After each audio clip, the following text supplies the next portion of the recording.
Good day, everyone. I am Jonita, a research fellow from Bangalore University. This is the second video on Epistemology on Religious Belief, a paper by Duncan Pritchard, titled Faith and Rationality.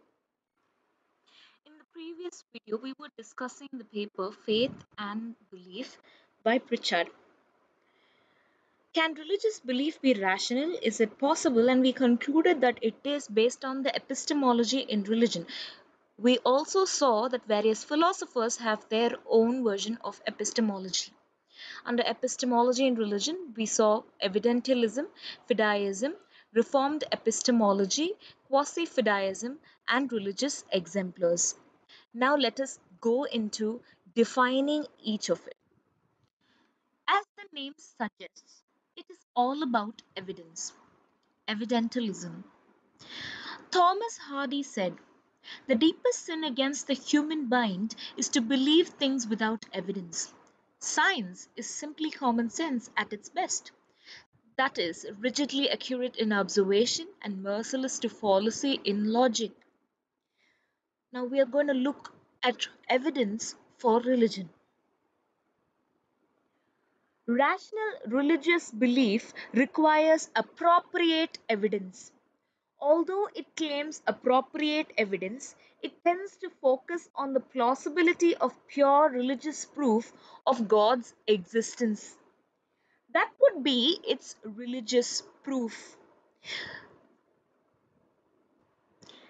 Fideism is a stark contrast to evidentialism.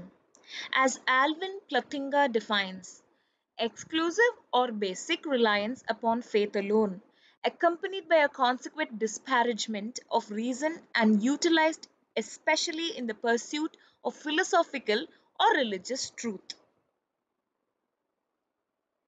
We shouldn't rationally evaluate religious belief the same way we do with other kinds of belief, that is, perceptual belief. I see five fingers in my hand. I have five fingers is perceptual belief. Religious belief is irrational. It is immune to rational evaluation according to fideism. It is neither rational nor irrational. It is irrational. That is fideism. Reformed epistemology. Reformed epistemology finds a middle ground between evidentialism and fideism. Here, religious belief is not less rational than perceptual belief. Now, think about this. Perceptual belief is what I believe. For example, my bed is brown and when I knock it, I hear a sound. Hence, it is made out of wood. But this is not proven. This is perceptual. Perceptual belief is often formed without any supporting evidence and certainly without any independent supporting evidence. It is formed via a reliable perceptual faculty. Think about religious experiences, these personal experiences where few people have gotten the stigmata out of nowhere. Now, the stigmata can be something that helps them relate to God, makes them believe that this experience is religious. This is their own personal perceptual belief. Hence, perceptual belief is similar to religious belief. Quoting Pritchard, proponents of reformed epistemology argue that religious belief can also be rational and hence can amount to religious knowledge, so long as, like perceptual belief, it is formed appropriately via a religious faculty, even when it is lacking in supporting evidence. This is what we call divinitatis. Sensus divinitatis.